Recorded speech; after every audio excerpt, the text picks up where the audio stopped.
Hester Falk counted her money twice before she let herself believe the number, because a woman down to the end of it learns not to trust even arithmetic. There was enough for one plate. There was not enough for two. She set it down in front of her daughter anyway, and smoothed the hair back off the child's forehead, and told her the same thing she had told her something over 400 times in 18 months, and she said it easy and warm, the way you say a thing that costs you nothing at all. "Eat, Pearl, I am not hungry." Pearl Falk was 8 years old, and she took the fork. Across that dining room, at the corner table by the stove, a man named Asa Renfro was eating alone, and he watched the child's fork go up, and he watched the mother's hands stay folded in her lap, and he recognized something in the particular stillness of a woman not eating that he had not seen since he was younger than the girl at that table. He knew that sentence. His own mother had said it to him more times than he had ever managed to put down. What he did not know yet was that the winter building somewhere north of that country was going to be the one the old men would still be counting from 40 years later, and that it was coming for the three of them before it was done.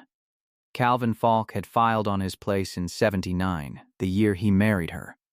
160 acres, proved up clean, under the government's word that hard work on raw ground could be turned into a life a person could keep.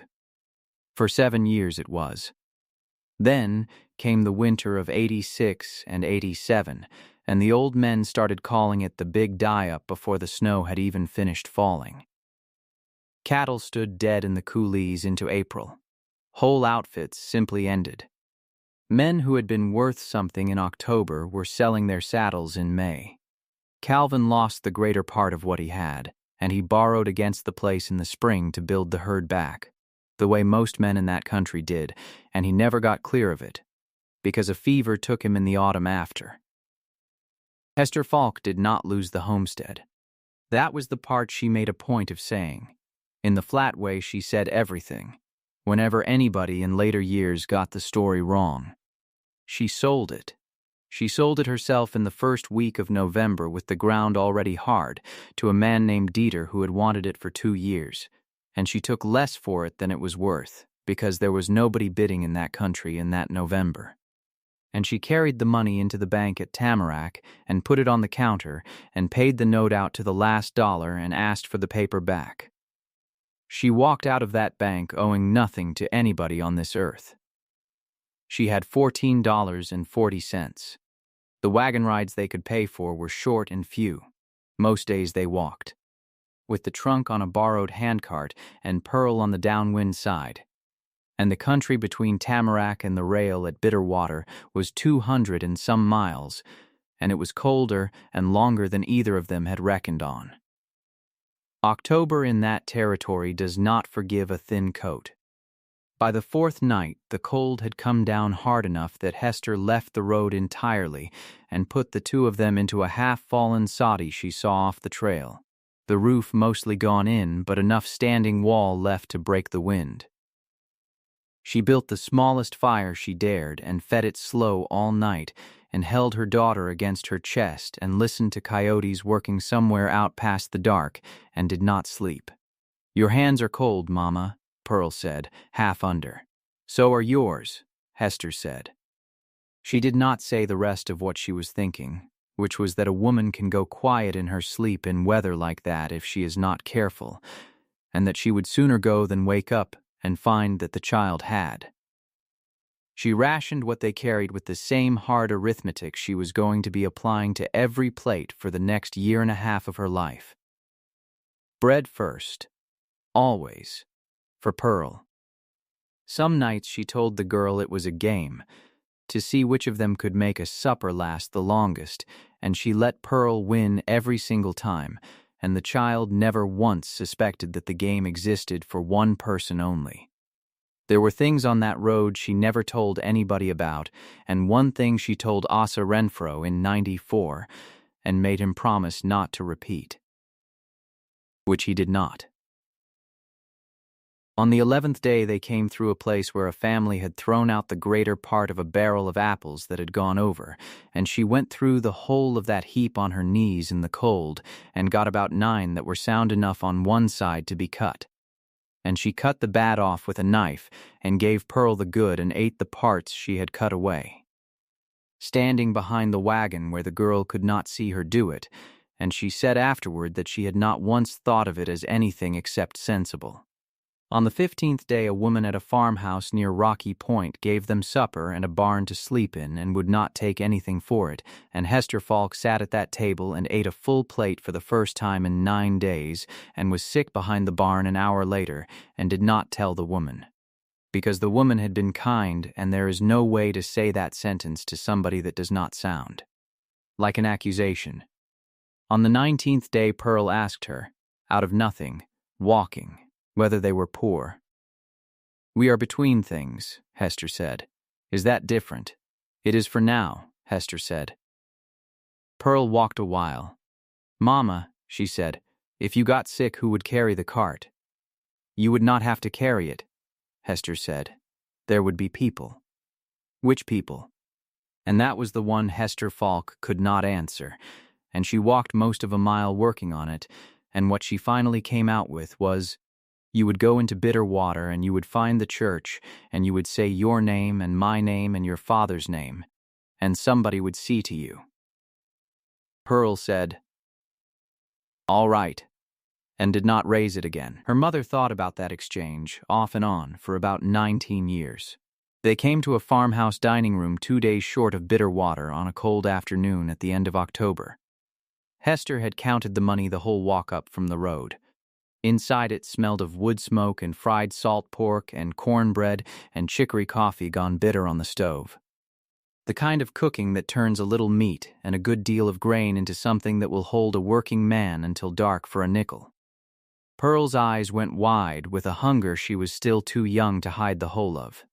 Hester looked at the board a long moment, doing a sum she had finished before she started it. "1 plate, please," she said. "For my daughter." "Nothing for yourself, Mrs. I ate before we came up," Hester said. It came smooth. It had been smooth for a year. The plate came heaped, salt pork and beans and a wedge of cornbread, more food in one place than Pearl had seen since September, and Hester set it in front of her with a smile that cost more than the coins had. "Eat, sweetheart. I am not hungry." Pearl stopped halfway through and held the fork out across the table with a piece of the pork on it, the way she always did. "I am fine," Hester said, and put the child's hand gently back. "You finish it." She folded her hands in her lap and watched her daughter eat, and gave no sign at all of what her own stomach was doing underneath that table. Asa Renfro was 41 years old and had come into town off the Ninebark for the last of the winter supplies, and he had a plate in front of him and had stopped working at it. He had noticed the empty place first. Then he noticed the hands folded still in her lap the whole meal through, and the particular way she watched the child eat, which was not the way a woman watches a child who is being slow about it. It was counting. She was counting the bites, and every one of them was worth more to her than her own hunger was. He knew that posture the way a man knows a road he grew up on. His mother had held it at their table through the worst of the 70s, when his father's outfit had gone thin 2 years running and had never quite come back, and she had said she was not hungry so many times across so many winters that Asa had been most of the way grown before he understood that it had never one time been true. He did not go over right away. He finished his own food slow, and he turned a thing over. And the longer he sat with it, the less it looked to him like charity, and the more it looked like plain good sense. When Hester rose to pay, he got up and crossed that room before he could talk himself out of it. "Missus," he said, and took his hat off. "I did not mean to listen. I heard you say you were bound for the rail." "We are," Hester said. She said it carefully, and she did not sit back down. He was a big man, heavy through the shoulders, bareheaded now with the hat in his hand, dark hair going gray at the temples and long enough to touch his collar, a full dark beard, a heavy leather and hide coat that had been mended at both elbows by somebody who was not particular about matching thread. "I run an outfit 6 miles east," he said. "I lost my cook in September to her daughter's wedding at Miles City, and I have been feeding 11 men out of my own hands since, and they have opinions about it that they share with me daily. I want somebody in that kitchen. The room is small, and it is warm, and it is off the kitchen, so the stove carries it. Your girl would have a bed. The wage is $22 a month and found." Hester Falk weighed that against every hard thing the last year had taught her about strangers and the shape of their kindness. "Why us?" she said. "You do not know one thing about me. I know you can make a coin go further than most people I have met," Asa said. There was no pity in the way he said it. It came out as an observation, the way a man says a thing about weather. "That is exactly the sense a working kitchen wants," he said, "and the men who have been here 30 years are all saying the same thing about this winter, which is that it is going to be a bad one." Hester stood there. Pearl was looking up at her from the chair with the plate cleaned in front of her.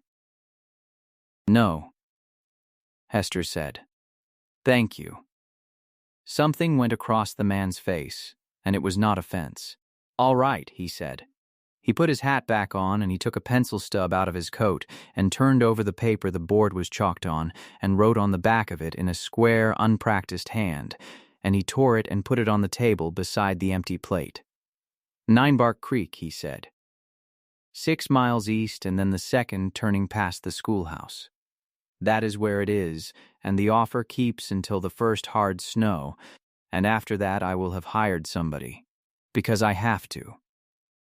He looked at her one more second. "I am not going to ask you twice," he said. "I have been asked twice by people, and I did not care for it." And he went out. She did not take it, because she had spent 18 months learning that the world does not hand a woman a warm room for nothing, and that when it looks like it is doing so, the price is somewhere in the paper, and you have not read it yet. She told herself that on the road that afternoon, and she believed most of it. The rest of it, the part she got to about 2 in the morning on the third night, was that she had been the one holding everything up for a year, and that if she took a thing she had not earned in advance, then the holding up had been for nothing, and she did not know how to be a person who had stopped. The first hard snow came on the 9th of November. It came in the afternoon, and by dark there was 7 inches of it, and it was not going anywhere. And Hester Falk was in a hay barn outside Bitter Water, with her daughter asleep against her, and 110 miles of road still in front of them, and $9 and change, and she sat there until about 4 in the morning, doing arithmetic that came out the same way every time she ran it. She got Pearl up before light. "Where are we going, Mama?" back, Hester said. It was 26 miles, and it took them 2 days, and she did not have a coat that was equal to any part of it. She came up the lane at the Ninebark a little after 3 in the afternoon on the 11th of November with the handcart and the trunk and a child, and Asa Renfro came out of the barn and stopped in the yard and looked at her. "You said the first hard snow," Hester said. "I did. It snowed on the 9th. "It did," he said. She stood there in the yard with her hands on the cart. "Have you hired somebody?" she said. Asa Renfro looked at her a long moment. "No," he said, and he went and took the trunk off the cart. The Ninebark smelled of wood smoke and worn leather and horse, ordinary smells that mean nothing at all to most people, and meant a considerable amount to a woman who had spent 5 weeks smelling road dust and her own quiet arithmetic. The house was low and long and sat against that country the way a thing sits when it was built by somebody who expected to be there a while. There was a bunkhouse and a barn and 3 sheds and a corral and a windbreak of planted cottonwood on the north side that somebody had put in 20 years back and that had been worth every hour of it. The room off the kitchen had a real bed in it and a stove wall that carried the heat through and a window that did not let the wind past.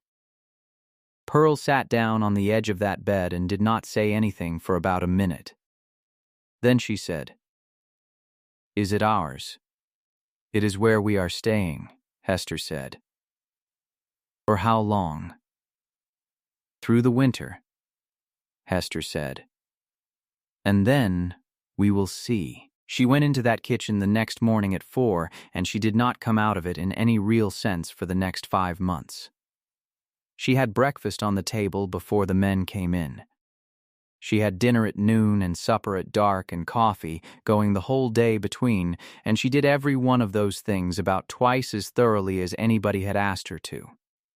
She would not let a man carry the stockpot for her. She would not sit down at that table with them. She ate afterward, standing, or she said she had eaten already, and by the second week nobody on that place could have told you when Hester Falk ate or whether she did. "You work harder than any hand I have got," Asa said to her one evening at the end of November. "You are allowed to sit down once in a while, Mrs. Falk. I will sit when the work is finished." Work is never finished on an outfit. That is the nature of it. She did not have an answer ready for that, mostly because some old careful part of her still believed that the minute she stopped proving she was worth the room, the ground under the two of them would go the same way it had gone the autumn Calvin died. Perce Gaddy had been on the 9-bark 29 years and had opinions about everything and no ability whatever to keep any of them to himself. He was past 60 and dried down thin, and he had buried a wife and 2 brothers, and he addressed Hester Falk from the first week as though she had always been there, which she came to understand later was the kindest thing anybody did for her that winter. "That is a good pot of beans," he said, on about the 4th day. "Thank you. I have had 31 years of bad ones," he said, "so you can take that as it is meant." Pearl attached herself to him inside of 9 days, which surprised nobody except Hester. The child had been alone with one adult for a year and a half, and had learned to be quiet in a way that 8-year-olds should not have to learn, and Perce Gaddy talked to her all day long about horses and about weather signs and about a mule he had owned in 73, and did not once shorten a sentence for her age. And by the second week of December, Pearl Falk was following that old man around a barn from Cansea to Connaught and had started laughing again, which her mother heard through a kitchen window on the 14th of December and had to sit down for. The girl was always whittling. She had a folding knife with a worn wooden handle that she kept in her apron pocket. And she had a piece of ash about the length of a man's forearm, and she carried the both of them everywhere, and in any hour of the day when Pearl Falk had nothing to do with her hands, that stick came out. Perce Gaddy asked her once what she was making. "Nothing," Pearl said. He looked at the stick a moment. "There is a good deal of work in that nothing," he said. Pearl put it back in her apron. She was better than they had any right to expect, and they worked that out inside of 9 days. It was not that she cooked fancy. There was nothing fancy in that pantry to cook. What she did was take the same 4 things every cook in that territory had and get about a third more out of them than anybody else could, and she did it because a woman who has spent a year and 7 months making 1 plate into 2 has learned some things about flour that no cookbook contains. She could stretch a stew without it going thin. That was the first thing the men noticed and the thing they talked about. There is a way of doing it with the water and the flour and the order you put things in the pot that makes a thin stew read to the tongue as a thick one, and Hester Falk could do it so well that Perce Gaddy, who had eaten thin stew in 4 decades and could generally spot it across a room, went most of that December without being certain. She got 2 suppers out of a piece of meat that the last cook had got one out of, and neither of them tasted like the second one. She made bread 6 days a week, and she never once wasted a heel of it. What did not get eaten fresh went into the pudding on Wednesday, and what did not go into the pudding went into the stuffing, and what could not go into either got dried and crumbed and went on top of things, and by the second week of December there was not a scrap leaving that kitchen except what the hens got. And the hens laid better than they had in 2 years, which she also had opinions about. On the 24th, she made a pie out of dried apples and molasses and about 11 cents worth of anything else, and there was not one man at that table who did not have a second piece. And the Joachim boy, who was 17 and had been on that place since he was 14 and had nowhere in particular to go at Christmas, ate 3 and then went out and sat on the step of the bunkhouse for a while by himself. Purse Gaddy found him out there. "That is a good pie," the boy said. "It is," Purse said. The boy did not say anything else, and Purse Gaddy did not make him. Asa Renfro noticed the plate business in the 3rd week of November. He noticed it the way a man notices a sound in a barn at night, which is that he had been noticing it for a while before he understood that he was. He counted back afterward. There were 14 suppers he could account for in which he had not once seen her put anything in her mouth. "Mrs. Falk," he said, catching her alone at the sink. "How long has it been since you sat down to a full plate?" "I eat," she said. "That is not what I asked you. There is a great deal to do in the evening," she said, and she did not stop working. "I eat when the kitchen is done and everybody has gone across to the bunkhouse, and I am not standing over anybody's shoulder. That is a preference. It is not a hardship." He stood there a moment. "All right," he said. He did not push it, and she noticed that he did not. And she was grateful for it, and she was also. In some part of herself she did not look at directly, disappointed, which confused her for about 3 days. What he did instead was start lying to her. He was extremely bad at it. He came in on the 2nd of December and said he had put too much stew in the pot and that it would sour before morning and that she would be doing him a service. He said on the 9th that the men had complained the portions were too large and that there was a quantity left over and that he was not going to be the one to throw it out. He said on the 17th, with an entirely straight face, that he had discovered he did not care for salt pork. "You have eaten salt pork every day since I have been in this house," Hester said. "I have gone off it," Asa said. "You have not gone off it. I have gone off it since about Tuesday." She stood there with the plate in her hand and looked at that big grave man lying to her badly in his own kitchen, and something moved in her that she did not have a name for and did not care to look for one. "Mr. Renfro," she said. "Eat it anyway," he said, and went out. She ate it. She got about half of it down, and then she stood at that sink with her hands on the edge of it for a while. Because 18 months is long enough to teach a stomach things, and a stomach that has been taught does not simply stop knowing them because somebody has been kind. The winter came down on the 12th of January, and it did not behave like anything the men on that place had seen. It snowed 3 days without stopping. Then it went still and clear and so cold that the troughs froze solid twice a day no matter how often they were broken, and the cold held 8 days without a break in it. And then it snowed again. Asa Renfro and 11 men worked from before light until well past dark trying to move stock down out of the exposed ground. And morning after morning they came on cattle standing dead where they had stopped, which is a thing a man does not entirely get over seeing the first time. The old ones had been right about it. Asa Renfro had been in that country 22 years and had thought he understood a hard winter, and what he learned in January of '87 was that he had never seen one. The cold was the thing.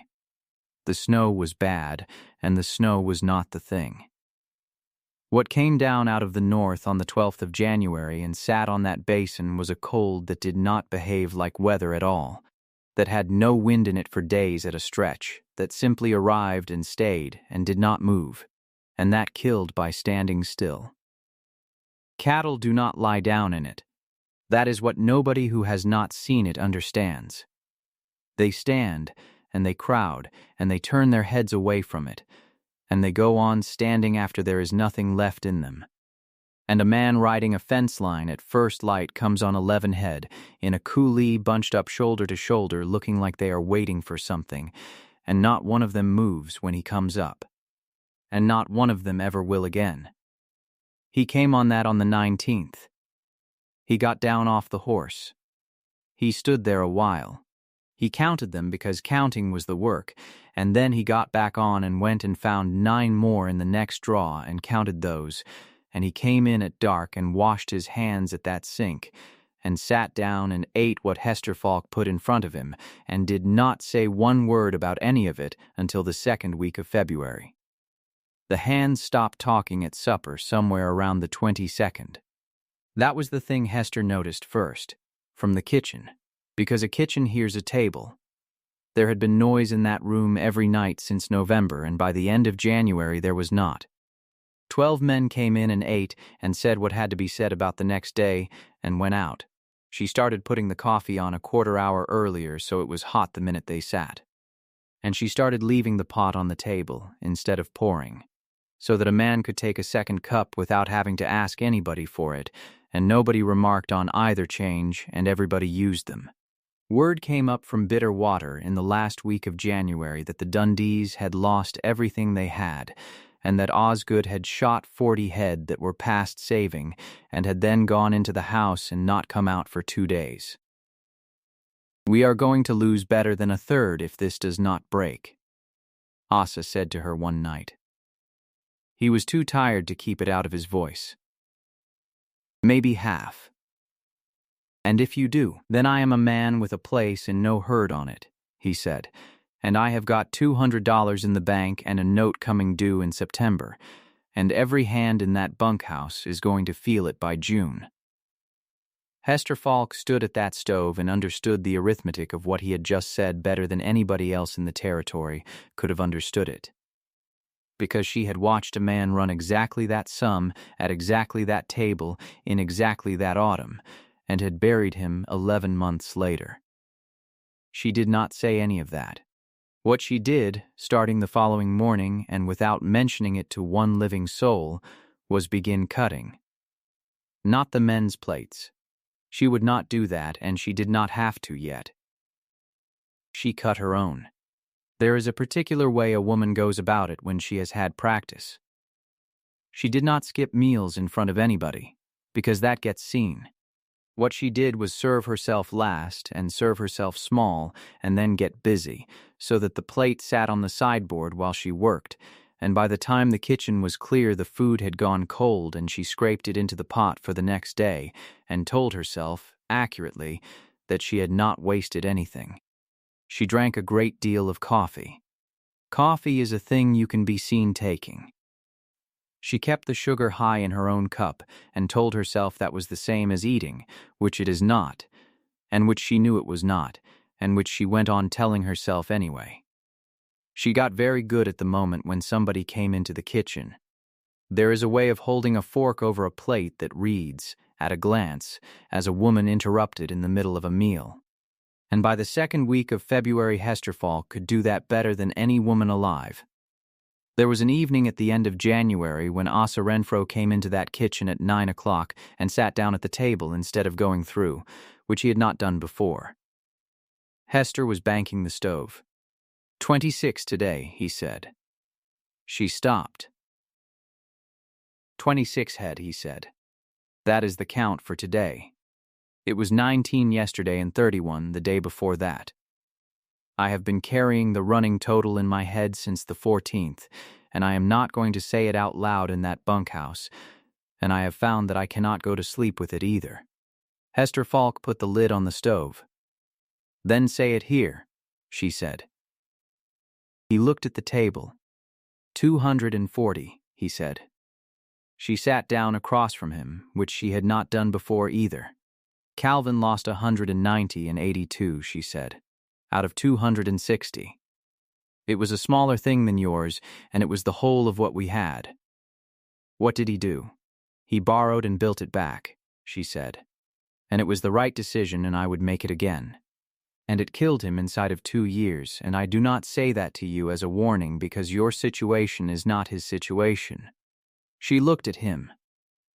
I say it because you have been sitting in this house 4 months, being the man everybody else takes their weather from, and it costs something, and I have watched it get taken out of a man before. And I would rather you said the number in here than carried it out there. Asa Renfro sat with that a while. Then he said, 240. I heard you, she said. He nodded and got up and went through to bed. And he slept that night, and he came into that kitchen at 9 o'clock a good many more times before the winter was over. Purse Gaddy said something on the 19th. He said it in the barn with only the horses and the child there to hear it, and he said it to Pearl, which he understood afterward was a mistake, and which he never entirely forgave himself for. Your mother is going gray about the mouth, he said.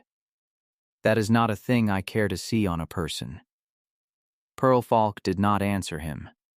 She went out of that barn and stood in the yard in the cold for a while. Then she took the knife and the piece of ash out of her apron, and she sat down on the step of the tack shed where nobody would come by. And she looked at the stick for a long time, and she did not cut anything into it. She had cut into it that morning. She cut into it most mornings. Pearl asked her mother a question on the 8th of February, and Hester Falk answered it badly and knew she had.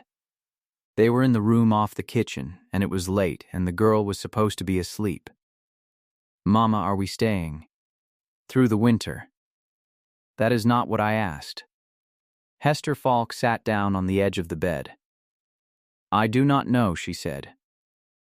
That is the true answer, and I am giving it to you, because you are old enough for it. Pearl thought about that. Mr. Renfro likes us, she said. Mr. Renfro is a decent man with a place to run. That is not what I said, Pearl said. Hester did not answer that. If we go, Pearl said, will it be like the road? And her mother said, no, and said it fast, and it was the first thing she had said to that child in a year and 7 months that both of them knew at the moment of its saying was not reliable. Pearl turned over and faced the wall. Hester Falk sat there in the dark a good while after the girl's breathing changed. She thought about the fact that she had just lied to her daughter about something that mattered, and that she had done it out of exactly the same instinct that made her say she was not hungry, and that the instinct had begun to run ahead of her judgment in ways she could not entirely account for anymore. She got up and went out to the kitchen and stood at the window. Then she went back in and did not sleep much. Asa Renfro tried again on the 21st of February. He did it badly.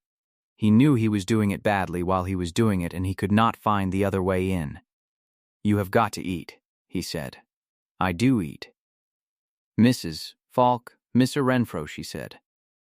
And she put down what she was holding and turned around, and it was the first time in 4 months she had raised her voice in that house. You have got 11 men out in that snow every day of their lives keeping something alive that is dying anyway. And you have got a pantry that is going to be a serious conversation by the middle of March, and you have got a note in September. I am not going to be one more thing on that list. I am the one thing on this place that runs without you having to look at it, and I intend to go on being that. He stood there. That is not what I am asking for, he said. It is what I have got, she said. She turned back to the sink. You do not get to decide what I am worried about, Asa said quietly and went out, and it was the closest the two of them came to a real quarrel that entire winter, and neither of them slept well afterward. She went down on the 27th of February. There was nothing dramatic about it, and she would say afterward that this was the part people always got wrong when they told it. She was not carrying anything heavy. She was crossing the yard from the kitchen door to the bunkhouse door with a covered pan of cornbread for the men who were out at the north fence and would come in cold, which was a distance of about 60 feet that she had crossed something over 400 times that winter. She got about 2/3 of the way.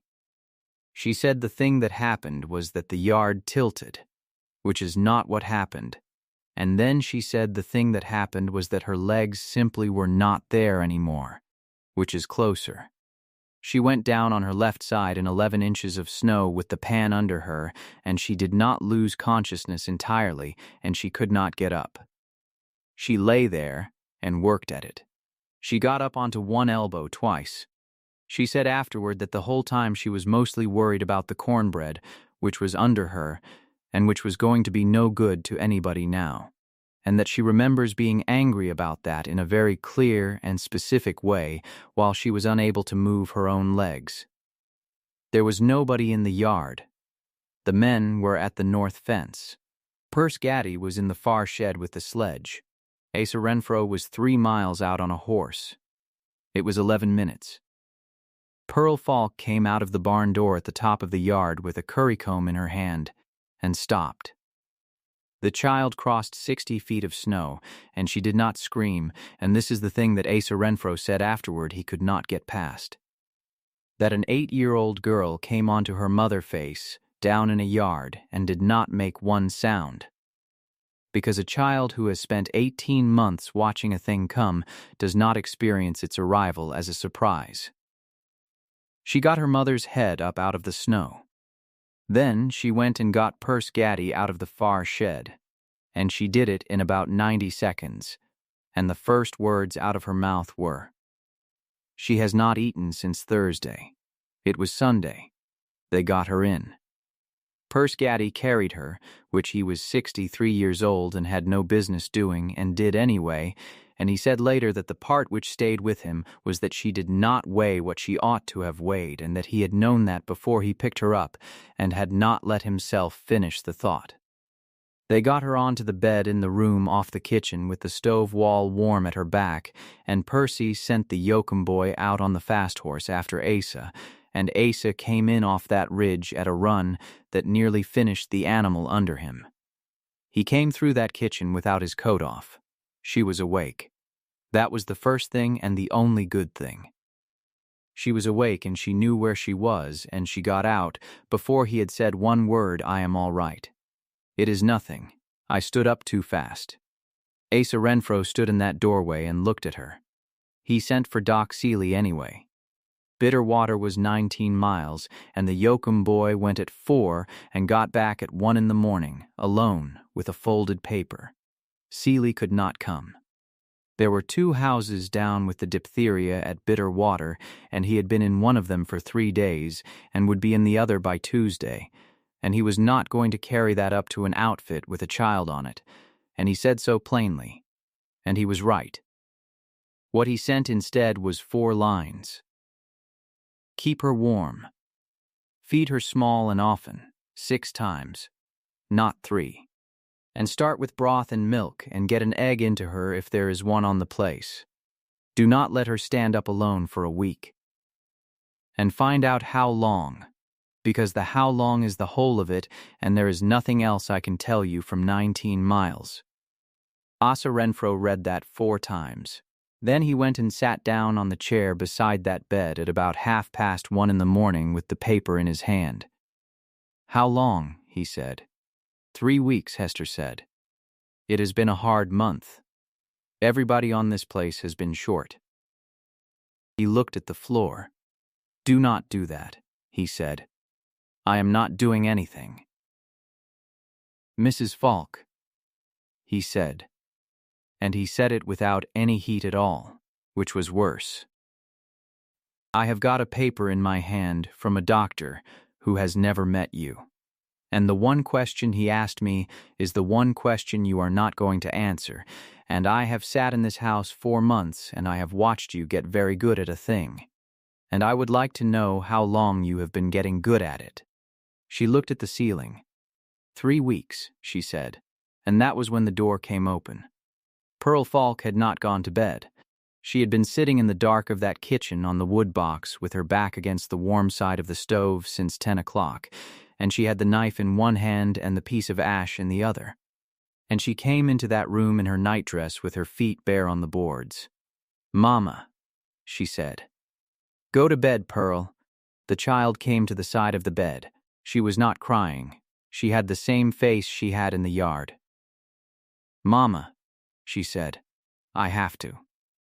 And she put the stick down on the blanket. It was a length of ash about as long as a man's forearm and about as thick as 2 fingers, gone smooth and dark in the middle where a hand had been on it, and it was cut from one end to the other in short, shallow notches. They ran in rows of 10. Every 10th cut was longer and went further round the wood. Every 100th had a ring cut clean around the stick. There were 4 rings on it. Asa Renfro did not touch it. He looked at it lying on that blanket in the lamplight, and he did not put a hand near it. Hester Falk did not move at all. "What is that?" she said. "You know what it is," Pearl said. The child's voice was steady and small, and it did not go anywhere near breaking, which Asa Renfro said afterward was the worst part of the whole night. "Pearl," Hester said. "Papa gave me the knife," Pearl said, 3 days before. He was in the bed, and he could not sit up anymore, and he told Perce and everybody to go out, and he kept me. Hester Falk closed her eyes. He said, "Your mama will not ask anybody for a thing. Not when she needs it worst." And he said, "You watch out for her, Pearlie." And he made me say it back. And I said it back. And then he gave me the knife out of the box, and he said, "You are 8 years old, and you cannot do much, so do what you can do." The stove ticked in the wall. "I did not know what I could do," Pearl said. "So I counted." Hester opened her eyes and looked at the ceiling. "Every time," Pearl said. "Every single time you said it. I am not hungry. I ate before. You finish it. I have got mine on the sideboard. I am fine, sweetheart. Every time you said one of those, I put a cut on it." She put her finger on the stick. "The rings are 100s, she said. "Papa showed me that with a pencil before he could not hold one. There is 4 rings. Nobody in that room said anything for a while. 411, Pearl said. "That is with tonight, because you said it to me at dinner and I have not cut that one yet." Asa Renfro got up and went and stood at the window with his back to the room, and he stayed there a good while, and neither of them said a word to him about it. Hester Falk put her hand over her face. It was the only time in the whole of that winter that anybody in that house saw her do it. And it did not last, and when she took the hand away her voice was almost level. 3 weeks, she said. "I told him 3 weeks. I know," Pearl said. "I heard you. I have been standing in that kitchen telling that man 3 weeks, Hester said, and it was not to him she was saying it now, and it is a year and a half. "It is a year and 7 months, Pearl said. From the 3rd of August. Hester Falk looked at her daughter. "Oh," she said, and that was all she managed, and it was enough, and Pearl Falk climbed up onto that bed the way she had not been allowed to since she was 6, because she was too big for it. And her mother put both arms around her and held on hard, and the 2 of them stayed like that for a long time, while a man stood at a window with his back turned and did them the courtesy of not existing. He came back to the chair at about 3 in the morning. Pearl was asleep against her mother's side. Hester was awake and looking at the ceiling. "I have got a thing to say, and I am going to say it badly," Asa said. "Say it." "I have watched my mother do this," he said. "I told you that once. What I did not tell you is that she did it until she was 51 years old, and then she died of a thing the doctor at Missoula called an exhaustion, and that I have never in my life believed was anything of the kind." He turned his hat over in his hands. "She was not poor at the end. My father had come back around by 78, and there was food in that house, and she went on doing it anyway, because she had done it 11 years, and she did not know how to stop. And nobody in that house ever once made her stop. And I was 22, and I lived in it, and I did not make her stop either." Hester Falk turned her head. "That is not the same as this," she said. "No," Asa said. "It is the same as this in about 4 years, if nobody stands in the road." He put the hat down. "I am not going to tell you that you are a fool," he said, "because you are not one, and because a woman does not do a thing 411 times out of foolishness. You did it because it worked. That is the part people miss. It worked. That child ate every day of a year and 7 months on a road that should have finished the both of you, and it worked because you paid for it. And you are the only reason she is alive." Hester Falk did not say anything. "But it is done working," he said. "It stopped working somewhere between here and that yard this afternoon, and you have not got the room left in you to go on paying. And if you go on paying anyway, then the thing you spent a year and 7 months buying gets taken back off that child in about a month, and she will be 8 years old, and she will have kept a promise to a dead man perfectly, and it will not have been enough, and she will carry that for 60 years. He looked at the girl asleep on the blanket. "I have got no right to say any of this to you," he said. "I know that." Hester Falk lay there a while. Then she said, "Mr. Renfro, yes, in the morning I want the pantry key, and I want 2 hours, and I do not want anybody in that kitchen while I have got it." He looked at her. "You are not standing up for a week," he said. Celie wrote it down. "Then I want the pantry brought to me," she said, "all of it, on the floor of this room. And I want a pencil, and I want the ledger out of the office, and I want Purse Gaddy, who has been on this place 29 years and knows what a hand will eat in March." "What are you doing?" "I am going to tell you how far we can go," she said. She did it over 2 days. She did it sitting up in that bed with a board across her knees. And they brought it in to her by the sack and the tin and the crock, and she went through the whole of the 9 Barks larder the way another kind of person goes through a set of accounts. Flour, 140 pounds. Cornmeal, 90.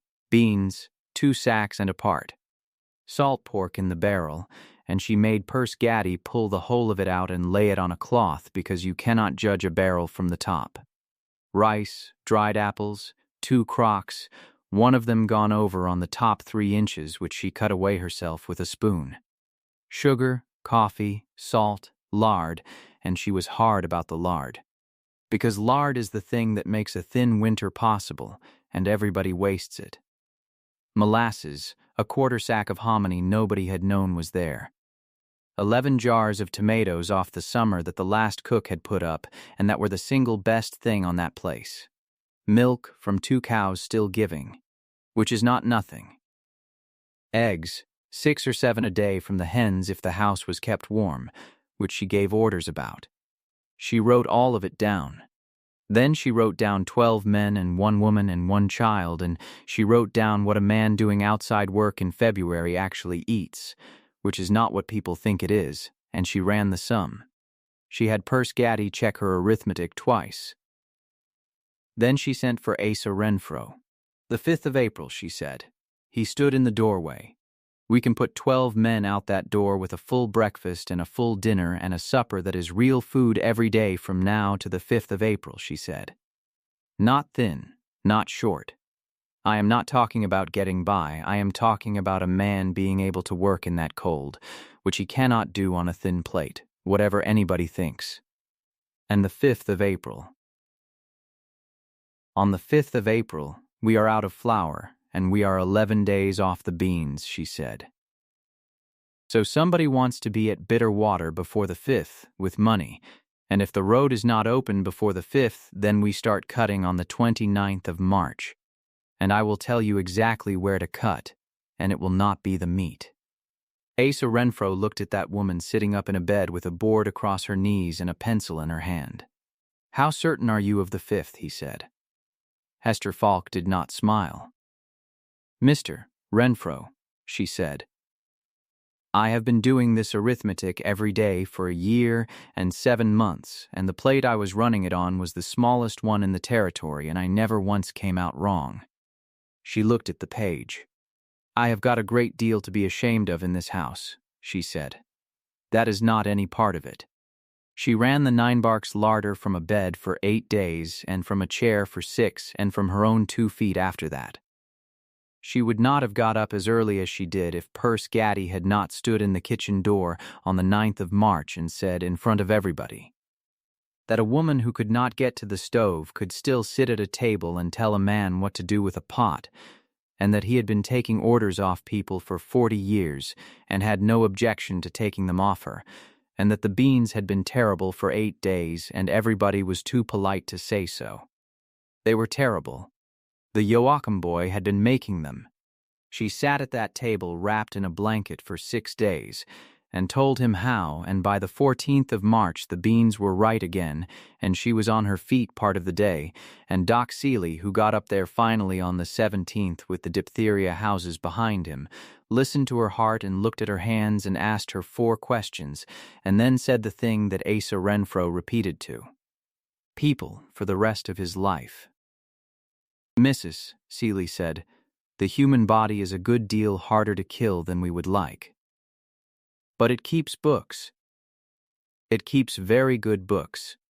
And it does not forgive an entry, and you have run a year and 7 months of arrears on it, and you are going to be paying that back for 2 years, whatever anybody does now.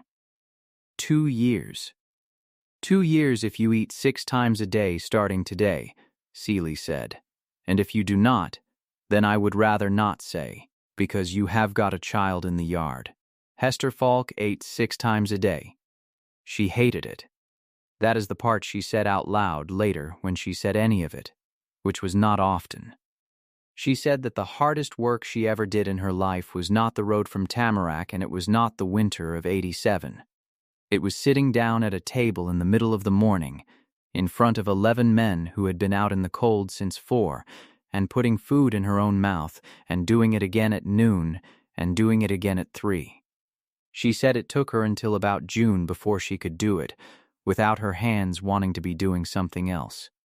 She said Pearl sat with her for every one of them, every single time, for 4 months, and never once said a word about it, and never once let her out of it either. The men found out in the 2nd week of March, and nobody ever established how. Perce Gaddy always said he had not told them and was probably telling the truth. The likeliest thing is that 11 men who eat 3 times a day in the same room for 4 months work out on their own. Eventually, why the woman who feeds them went down in a yard in February, and that once one of them had it, they all had it inside a day. What they did about it was the thing. They did not say anything to her. Not one man, not once, not that spring, and not in the 19 years that followed, and Hester Falk understood exactly what that silence was, and was more grateful for it than she was for anything else that happened to her that year. What they did instead was start finishing their plates. There had always been men on that place who left a little, the way men do, and after the 2nd week of March there were none. Because a scraped plate cannot be scraped back into a pot, and a plate with food left on it can. And every man in that bunkhouse had worked out that if there was anything going back into that pot, then there was a woman in that kitchen who would find a reason to eat it. Instead of a supper. The Joachim boy, who did not entirely understand what he was participating in, complained about it twice and was told to be quiet by 3 separate people. They made the 5th of April. They made it with a day and a half in hand. Because the thaw came on the 2nd, and Asa Renfro and the Joachim boy went to Bitter Water on the 3rd with $200 borrowed against a herd that was less than half of what it had been in November, and came back on the 4th with flour and beans and coffee and a sack of onions that Hester Falk regarded as a personal insult and used anyway. Nobody on the 9 bark went short that winter. Not one man. Not one meal. 12 men came out of the worst winter that country ever recorded, off a place that lost 61% of its cattle, and every one of them worked every day he was asked to, and the reason was a woman in a chair with a pencil who had learned exactly how to do that in the only school there is for it. Perce Gaddy said, at a table in Bitter Water in 1904, with a good many people listening, that he had been through 4 bad winters, and that the 9 bark was the only outfit he had ever been on where the men came out in April heavier than they went in, and that if anybody wanted to argue with him about it, they were welcome to try. Doc Seeley came back up on the 4th of April, and again in May, and again in July, and he charged for the first one and would not take anything for the other 2. And when Asa Renfro pressed him about it in the yard the 2nd time, he said only that he had ridden 19 miles in '87 to look at a woman in a bed, and had gone home and written 4 lines on a piece of paper, and had thought about it for a good while afterward. He said, I have written that same note 11 times in this territory, and this is the first outfit that read the last line of it. Then he got on his horse and went. Asa Renfro said it to her on a Sunday at the end of April. He said it in the kitchen, standing, with his hat in his hands, which was the way he did everything. I have got 2 things, he said, and I want to put them in the right order, and I have been getting the order wrong in my head all week. All right.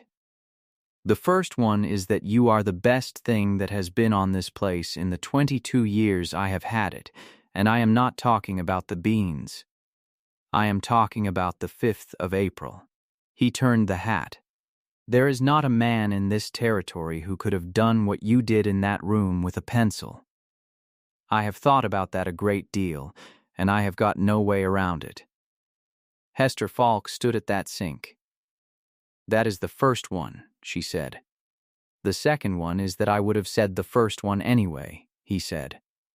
If you had been a poor cook and a worse hand at figures, and I had to let you go in March, I would have stood in this kitchen and said something not far off it, because it was never the beans.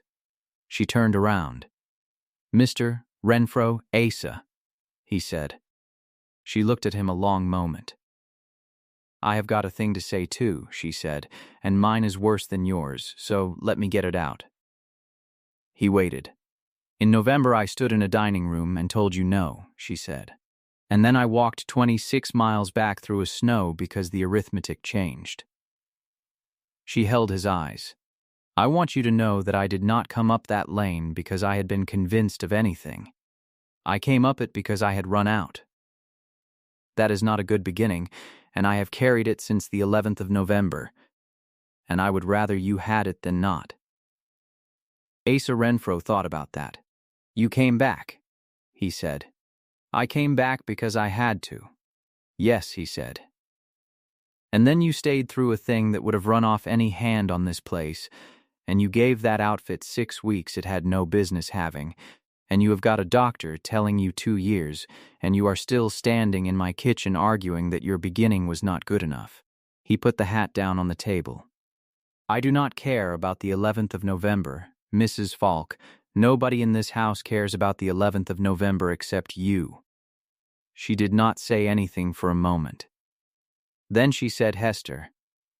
They were married in Bitter Water in the 2nd week of September, 1887, in the same month the note came due and was paid.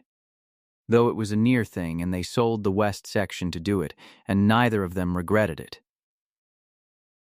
Pearl Falk carried nothing down the aisle and stood next to her mother and held the hem of her sleeve the whole way through, which she had asked to do, and which nobody had suggested to her.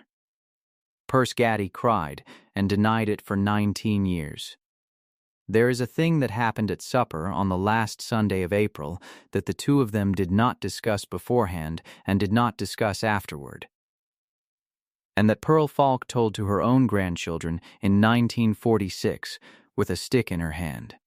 Hester Falk set the plates around that table the way she had every night since November. Then she took the last one, and she filled it, and she filled it exactly the way she had filled the others, and not one spoonful less, and she carried it to a chair, and she sat down in it, in front of 11 men and a girl, and she picked up her fork. Nobody said anything. Persgaddy looked at the ceiling for a while. The Joachim boy, who was 17 and did not understand what he was looking at, went on eating. Asa Renfro put his hand flat on the table for a second and took it back. Pearl Falk watched her mother eat the whole of that plate. Then she got down off her chair and went into the room off the kitchen and came back with the knife and the piece of ash, and she sat down and put the stick on the table beside her plate, and she cut one more notch into it, in the place after the 411th. Her mother looked at her. That one is not for the same thing, Pearl said. She put the knife in her apron pocket and she did not take it out again. The stick went up on the shelf over the stove in the summer of 1887, and it stayed on that shelf in that kitchen for 59 years. Hester Renfro lived to be 79. She never in her life got easy about food, and she ate at that table 6 times a day for the last 43 years of it out of pure discipline, and never pretended it was anything else, and she made a rule in that house that everybody complained about and nobody broke, which was that nobody sat down until every plate at that table was filled, and that included hers, and that included the cook's, and that included whoever was standing at the stove. Pearl Renfro married a man named Edie in '99 and had 4 children and outlived 2 of them and kept the stick. She was 67 years old in 1946 when a granddaughter asked about it. And what she said, holding it out flat on both hands the way you hold a thing that is heavier than it looks, was that her father had told her she was 8 and could not do much, and to do what she could do. She said she could not cook, and she could not earn, and she could not make a road shorter or a coat warmer, and she could not make her mother eat, and there was not one single thing in the world she could do for the person she loved most in it. So she counted. She said, "I could not fix it, but I could make certain that somebody in that house knew the true number." And she said that in the end that had turned out to be the whole of it. Because a thing nobody counts is a thing that goes on forever, and the night somebody finally set the number down on a blanket in front of 2 grown people was the night it stopped.